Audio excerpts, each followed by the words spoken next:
Doutora, eu tô com como é que é o nome? Febrose? E isso é grave?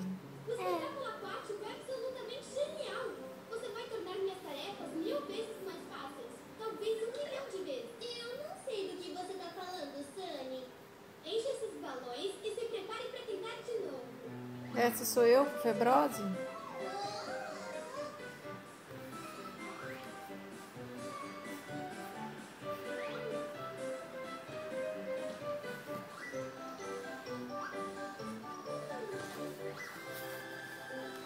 Você está febrose.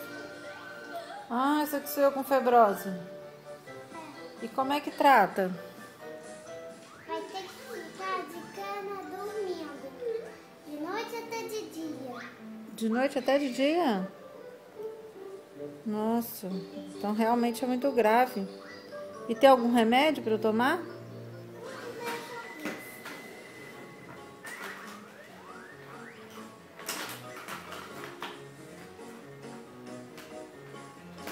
Tem.